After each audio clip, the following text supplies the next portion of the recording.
Hello, everybody. Good evening. Happy Tuesday. I hope everybody is doing well. Hello, Cheryl and Winnie and Sharon and everybody else who has joined me live. We were not live last Tuesday. I had very, very honorable intentions to go live last Tuesday, but I had spent all of Monday traveling, taking my grandkids back to the US. And low key on Tuesday, I was exhausted, but I got me some rest last week. I am refreshed, I'm renewed, and ready to talk about it. And shout out to Double T. I made a community post a few days ago letting everybody know that we would be back live this Tuesday, 7 p.m. Eastern. And I asked, what did y'all want to talk about? And Double T is responsible for tonight's live. She said, you want to get out of the U.S. as soon as possible, but the funds are low. How can we do that? So I don't know. That sounded like something we should talk about, and so that's what we're doing tonight. Before we jump into that, hello, everybody, especially the new folks. My name is Adelia Aborashade, aka Picky Girl Travels the World. That's probably how most people know me. I am a financial educator and coach. This is my YouTube channel where we talk money. We also talk travel because I be traveling the world. And we also talk about living abroad, something that I have been doing for 9 years now, 4 countries, 9 years. If those are things that you want more content coming to your feed about, you're in the right place. Hit the subscribe button. That's really the only way to make sure that YouTube brings more of this content to your feed. And it's a great idea to go ahead and turn on notifications. That way, when I go live or when I upload a new video, you are one of the first people to know. So yeah, we will go ahead and get started. Um, we'll go ahead and get started. Okay, so this is actually not the first time that we've had this conversation. I uploaded a video 2 years ago, 3 years ago. What is time? I don't know. Called Too Broke to Move Abroad. I have linked that in the description. I dropped a link in the chat.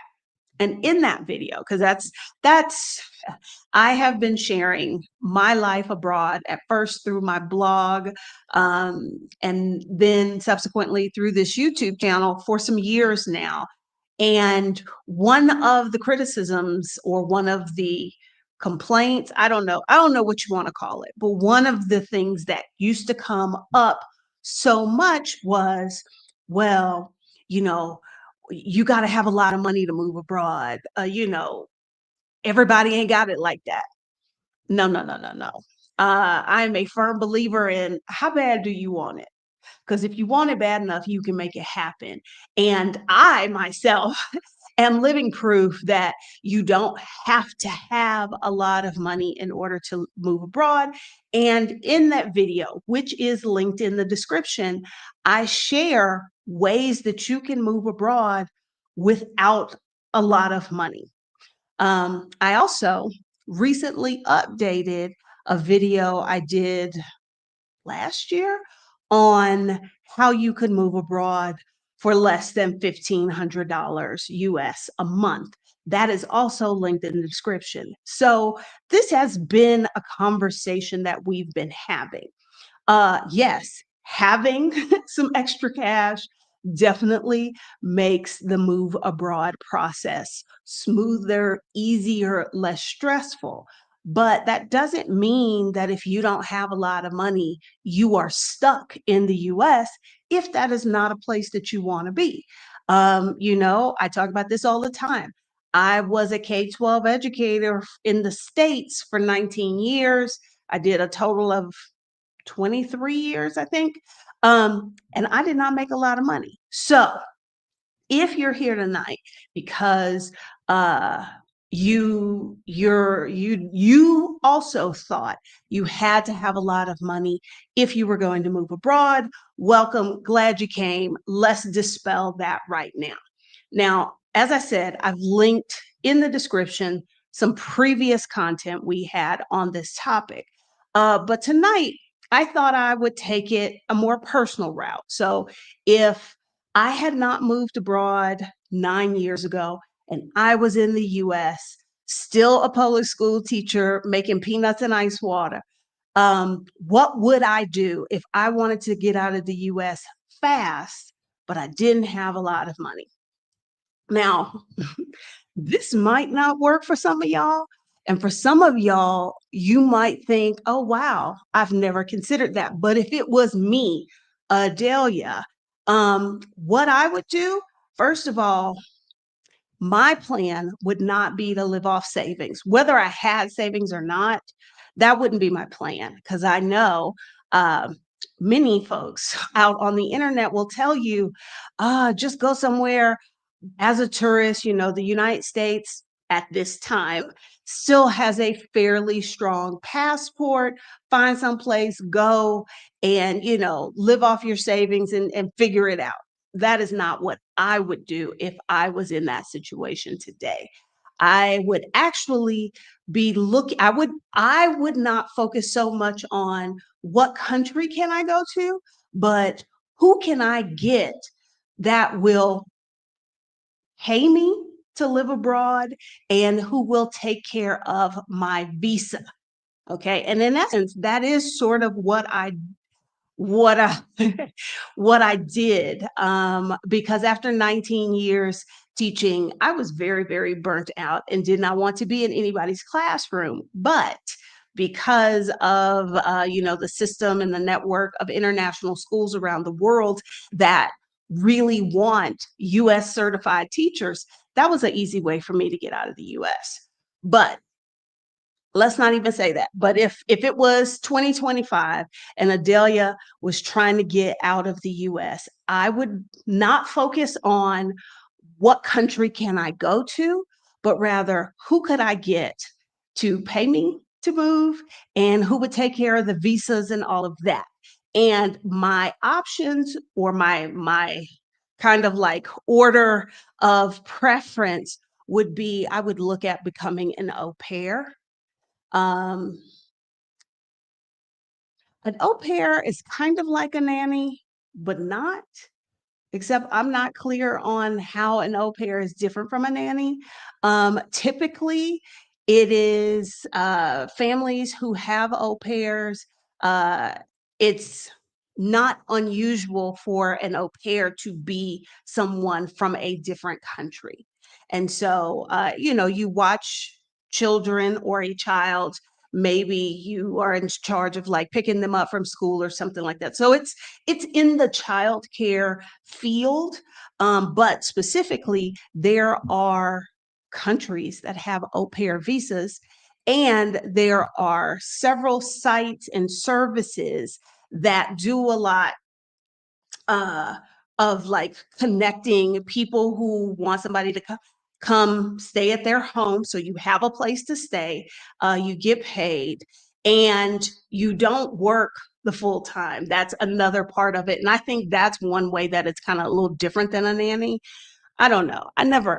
I ain't never have it where that I could hire a nanny. So I have to be honest and transparent that I can't speak to the ins and outs of nanny work. But with au pairs, it's one of the reasons that people desire them is they typically are going to be from a different country.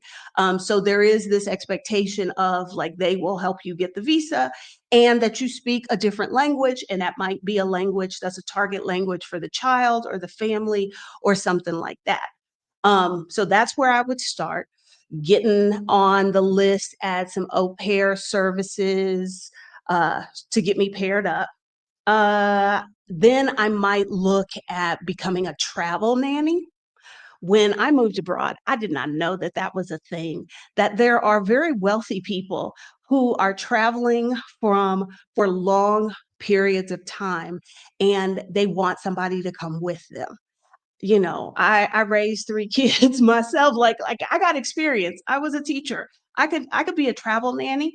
Um, Again, there are services, like, every so often, I will see in the various, like, traveler, um, live abroad groups that I'm in, a family will post, this is what they're looking for, but there are also agencies that that staff those kinds of openings. So that's what I would pursue.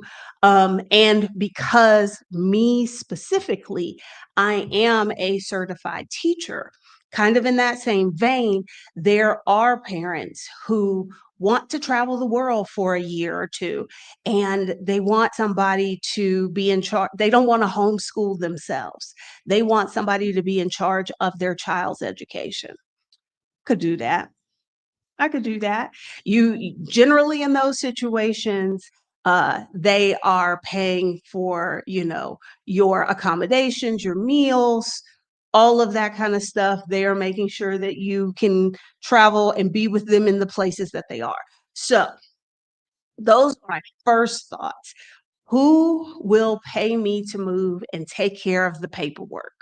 Because again, the whole premise of Double T's question was, I want to go super fast and I don't have a lot of money.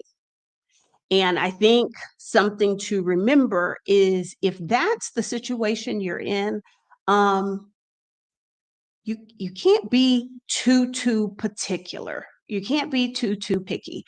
So while caring for small children is not something that I am passionate about, it's something I could do. If I am displeased with being in the US and I am ready to go, and if that can get me out faster, bet. So that would be my first set of options. My next set would be something like Peace Corps. Um, I in back when I had my podcast, which I don't know, I toy with the idea of bringing back the podcast. Who knows? I might. But back when I had my podcast, you can find all the episodes here on YouTube. There's a podcast playlist if you go to my profile page. I interviewed 2 or 3 ladies who had joined the Peace Corps. One had been an au pair, she joined the Peace Corps, she did all kind of stuff. But I'm thinking in particular of Lisa, who used the Peace Corps as part of her, like, retirement strategy to move abroad, and she joined in her 60s. So again, they're gonna pay me. Now, they're not gonna pay me a whole lot, but if my goal at this moment is, how can I get out of the US super fast? This might be an option for me. So I might look at something like the Peace Corps. There is like a UK version, and I'm drawing a blank. Hold on, what is it called? I just had their website up. Um, but basically, like, paid volunteer organizations at, like, a NGO, um, but something very on par with the Peace Corps, okay? I'm not talking about voluntourism. Don't get it twisted. Not talking about that. Um, but I would also look at maybe NowCap, which is the Spanish program open specifically to US Americans, people from the UK, to be a language assistant in public schools in Spain. Spain has a program like that. France has a program like that. Japan has the JET program. I think South Korea has a program. So I would, my first tier would be something more like individual working directly with a specific family. If I couldn't find that kind of work, I would then resort to one of these organizations, a program that recruited English speakers or folks with my skill set to come into this country. And again, like I said, you can't be too particular for like the Peace Corps, you do get to make some preference choices. But if my goal is to get out and I don't have a lot of money, I'm gonna apply to be a language assistant in Japan, in South Korea, in France. I'm gonna apply to all of them, and whoever calls me first, that's where I'm going. Okay. Um, so I like the Peace Corps as an idea after retirement, move abroad strategy. Yeah, I was blown away. I am in several Facebook groups with Lisa, and I saw that she is getting ready. She served her term time. I don't know. I'm not sure what it's called, but she served in the Peace Corps like once or twice through. Then she left. She moved to a couple of different countries, and I just saw she posted not too long ago that she's getting ready to rejoin the Peace Corps. So she's like well into her 60s. I think it's a genius idea. Particularly folks are like worried about like medical care and that kind of stuff. In the Peace Corps, they take care of that stuff for you. So some kind of situation like that would be my second tier. And if I really wanted to get out of the US ASAP, as me, Adelia, I already said my preference would not be to live off of my savings, but find somebody who would pay me to live abroad and also cover my visas and all that kind of stuff. But if nothing else panned out, um, I might look into teaching English on or some other kind of gig work like Fiverr, doing some kind of freelancing sort of thing where I'm making money online. That way I don't have to be in the US. I have location freedom. And then I would narrow down my country options to places that have very generous tourist visas for US American citizens. So somebody like Albania, where you can be there a year. You don't have to apply for a visa, just as being with a blue US passport, you get a year. Georgia. I would also consider countries that have, let's say, automatic 6-month tourist visas. This is at the bottom because this is not my preference. I would like uh, somebody else to handle these things. But if I am, I don't want to say desperate to get out, but I have some urgency. I would really like to leave the United States quickly. And if those other options didn't pan out, that would be my next one. And teaching English, there's the whole gamut of teaching English online. You can teach children online, that typically pays more, but you need to like dealing with small children. I don't. Um, so when I did teach English online for a hot second, uh, I I only took the gig because I teach adults only.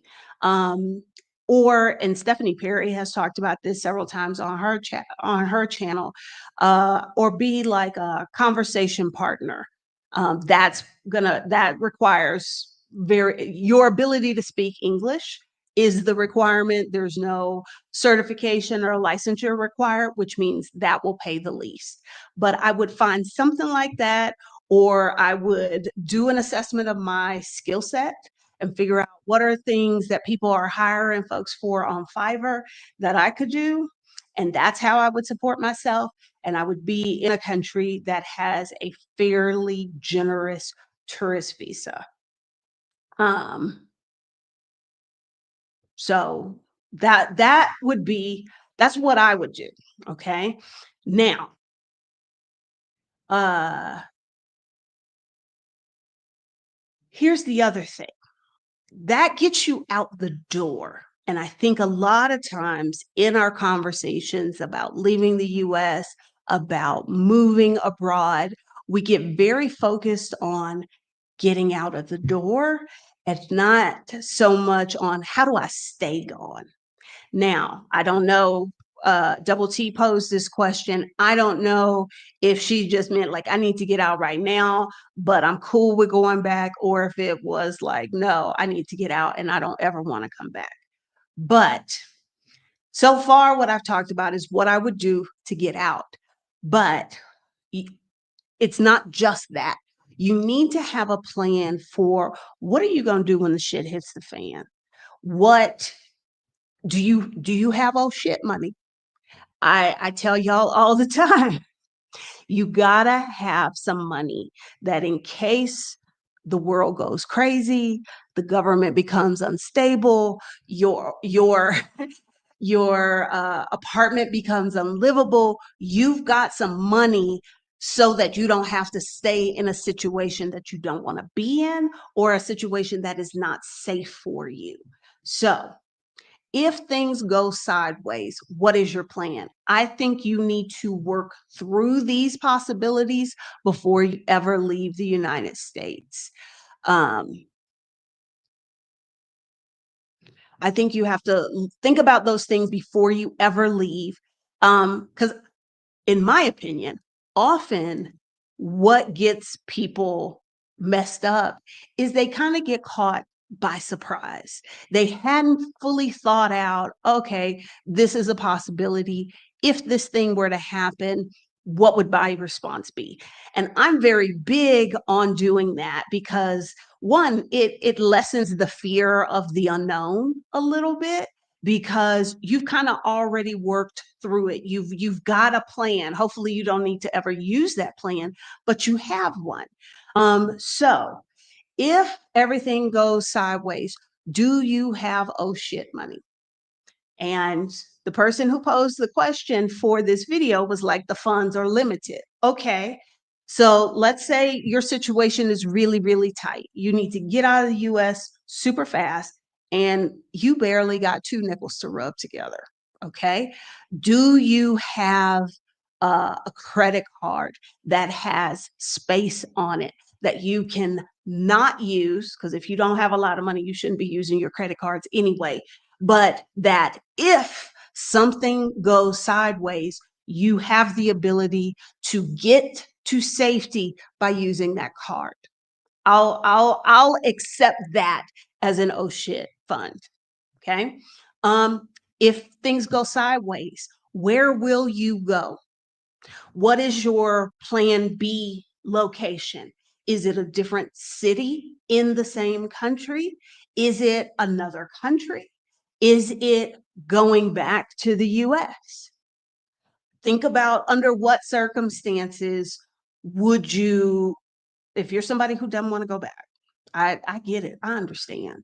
But if you're somebody who doesn't want to go back to the US, are there circumstances under which you would?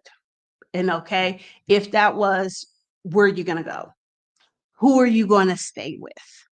Um, those are things that I think you need to ask yourself before you ever leave. Um, if if returning to the US, because if you have to go back to the US. One, that's not a failure. Okay. That's just something that happens. You go, you regroup, you make a move again. So I don't want anybody looking at it in those terms. But if going back to the US is part of like your plan B, um, did you hold on to your US bank account? Did you do the necessary things to protect your credit while you were gone? Because let's say things went sideways in this country, you go back to the US, you've got to kind of rebuild from scratch. Having a decent credit score is going to make that easier. whether that's about getting a certain kind of job, whether that's about being able to borrow in order to buy a car because now you live in a place that doesn't have mass transit and you've got to have transportation, what have you. Another video that is linked in the description of this video is one I did. Oh, wow. It's been 4 years, but this video is still super, super valid. Um, I just dropped a link in the chat. Uh, 10 money moves that you make before you leave. And several of those things I just mentioned are included in that video. Um, yeah, I saw this ballerina. She saw a video of a woman who moved back to the US and found it so difficult to rent an apartment, so many requirements.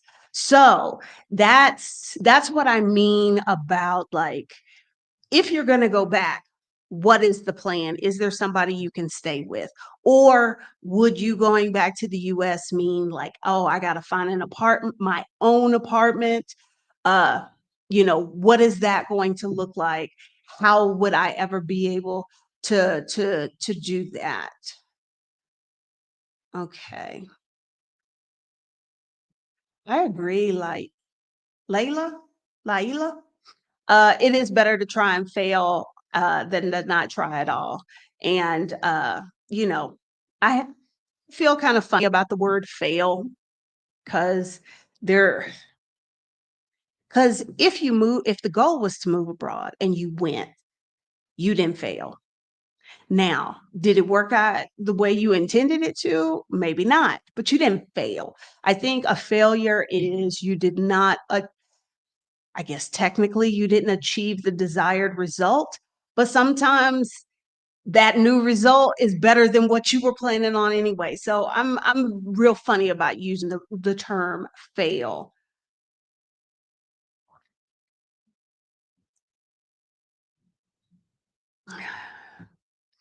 So we should freeze our credit while abroad? Absolutely. Absolutely, you sure. Because identity theft is still a thing. Tech breaches are still a thing.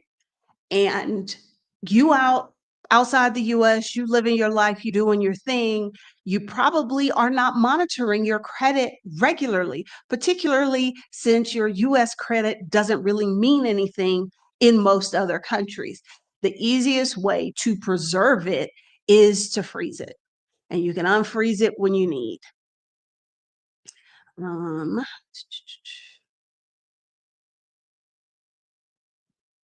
I'm never going back. I've already told my family to bury me at sea, put the insurance, use it that way.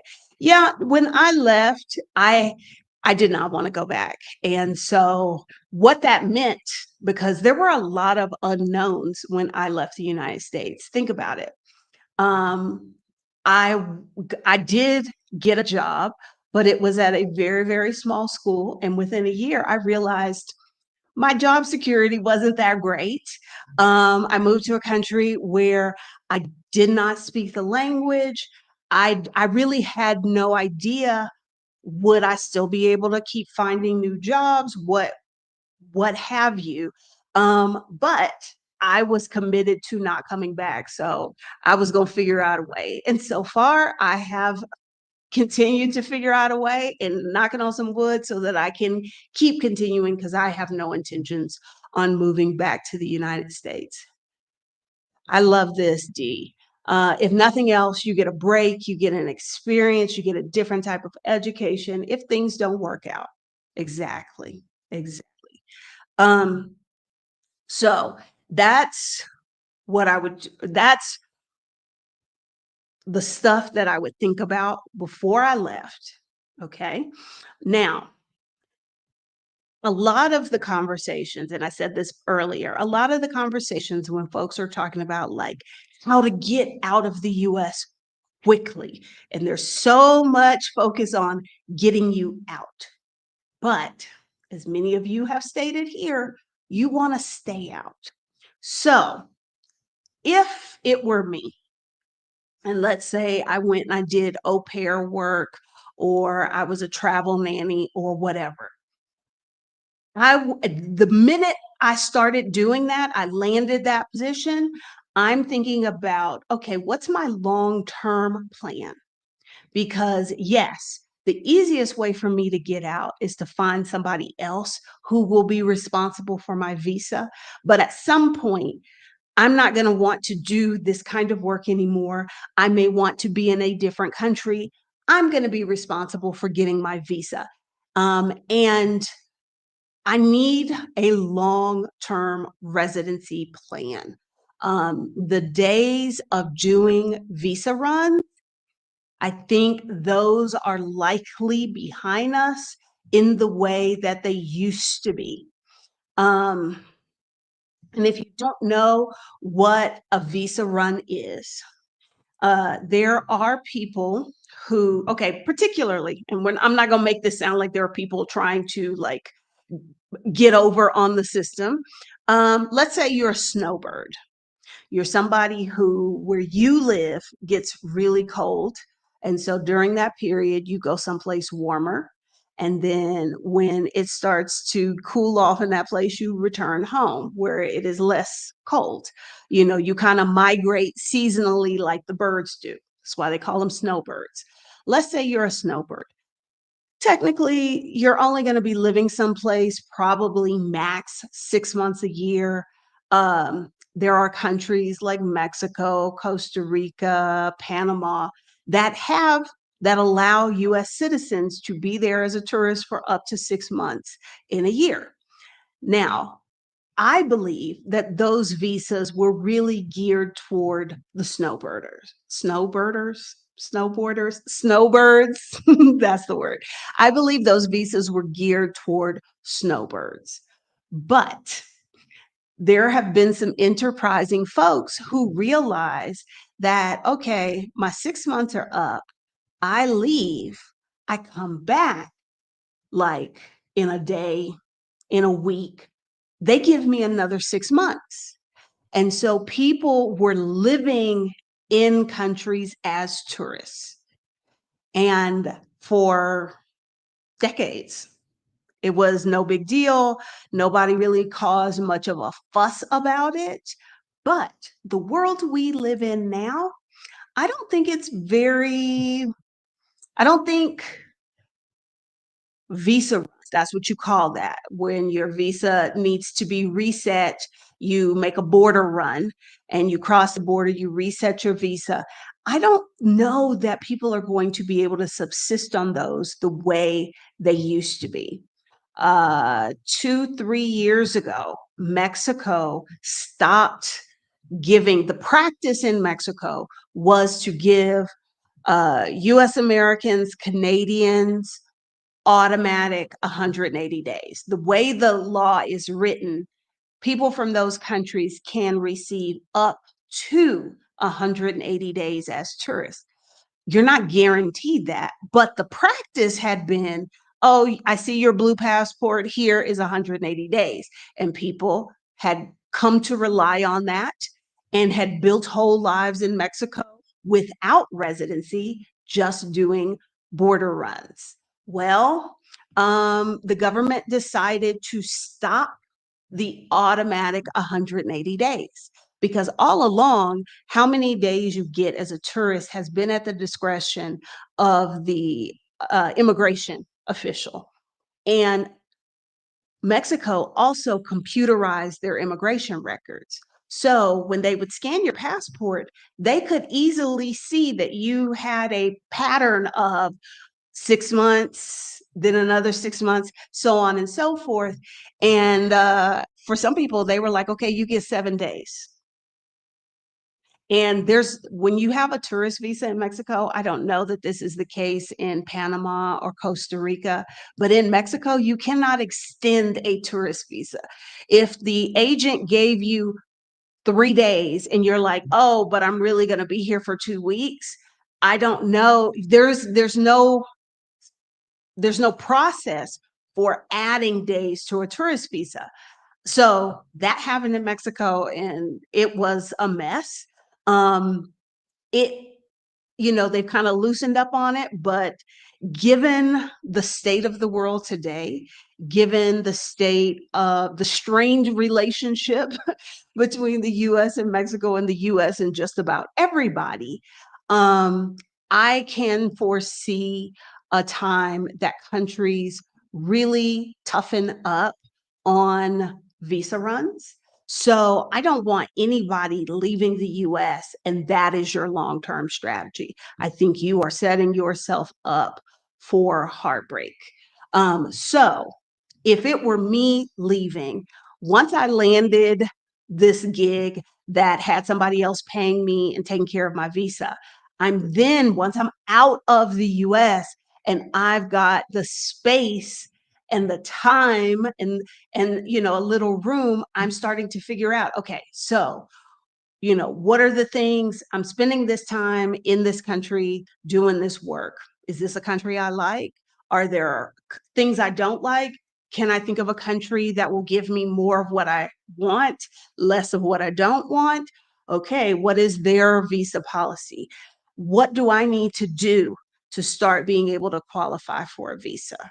So I don't think necessarily you have to have your long-term residency strategy before you leave, but the minute you do leave, I would that's what I would start working on. Um, so okay, going back to the comment. Okay. Ba, ba, ba, ba. Um, okay. I think Sharon, I don't know if you're still here. I think this question was, I'm not sure if this question was about the specific programs. Like I mentioned, like Peace Corps, you are paid a stipend and they provide you with a place to stay. But like from that stipend, you have to feed yourself, that sort of thing. In something like NALCAP, the language student language aid or what have you in Spain, you get paid. And from that amount of money you get paid, you have to pay for housing. I believe, depending on the city you're in, they may offer some assistance with that.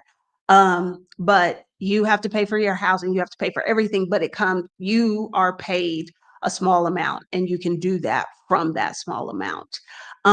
If you are doing work like as an au pair or a travel nanny or a travel teacher, in those kind of situations, I would expect the vast majority of my living expenses to be covered. I would expect to pay for like when it's my day off. I'm expecting to pay for that, but basically everything else, I would expect them to pay for. Um, Do you think TEFL is worth it, especially if we have experience teaching? I think that you need to look at if you want to teach English in another country, I think you need to look at I think a TEFL is better than no certification at all because like when I lived in China, there were language centers and then there were, public schools that hired English teachers. And then there were schools that I worked at, which is kind of like an international school, but not quite. Um, and a TEFL or a CELTA, CELTA, I think it is, that a CELTA is more work than a TEFL, but generally speaking, you could apply to better schools and therefore you would get a better package. If there is anybody here and they're thinking like, oh, I'm a teacher like Adelia was, I will tell you that generally speaking, unless you are teaching English at a university, generally speaking, the package that I got was substantially better than what people got like at language schools. I got paid more money. My apartment was covered. by the school. I had health insurance. I got my airfare was paid for. They paid for all the stuff associated with my visa. Um, at some schools, you get a settling in allowance. Like they've given you this apartment is furnished, but it doesn't have an air fryer. So I could take that settling in money and go buy an air fryer, that kind of stuff. Uh, okay, good question here. When we were talking about freezing your credit, you are going to contact each of major credit bureaus. You're not freezing specific credit cards, although if there are credit cards that you have that you don't use frequently, locking or freezing those credit cards through the bank's app, not a bad idea. But what we're talking about is freezing your credit with the major credit reporting agencies. You have to do each one individually. All right, let's see. Um, go back here.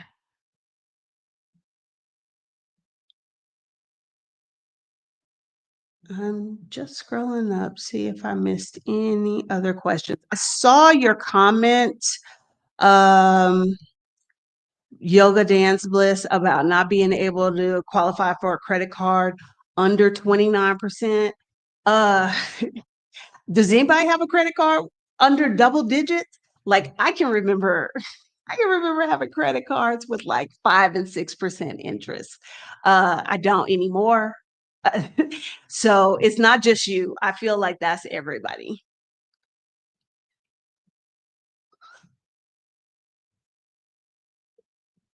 Okay. So I think we have covered everything. We talked about if I were in this position and I needed to get out very quickly and I didn't have a lot of money, what would I do? I would look for somebody to pay me because I know a lot of folks think, well, I got some money saved up and I will get a flight to one of these countries where I don't need a visa to stay very long. That will get you out, but why I would not do that is because, um, what happens when the money runs out? Like, to me, if I can get somebody else to pay me while I'm living abroad and cover my visa, that's giving me a bit of a head start into my long-term, more permanent plan. And it's also allowing me to either hold on to the little bit of money I have or add to it.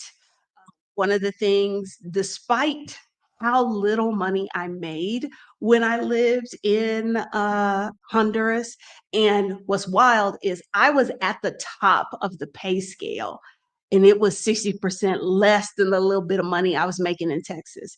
I was still able to save half of my paycheck, which, the next year when the school and I decided to part ways, I didn't have as much fear or a hang up about, um, taking a year off to hang out with my dog, which is what I did before I went back to work.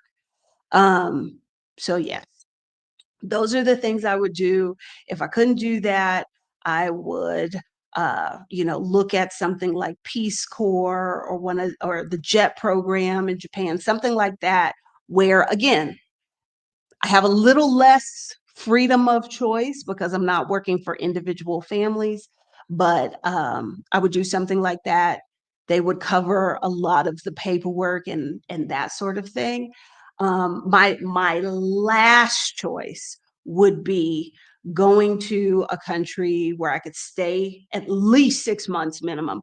I would not be looking at countries where I could be there for 90 days and then I had to leave, because the more you have to bounce around, the higher your living costs are going to be. And if I'm already kind of in a financial bind, I don't want to be doing something that's going to raise my cost. So for me, if this was Adelia doing this, I would only look at countries that I could stay in without a visa, long-term visa for at least 6 months.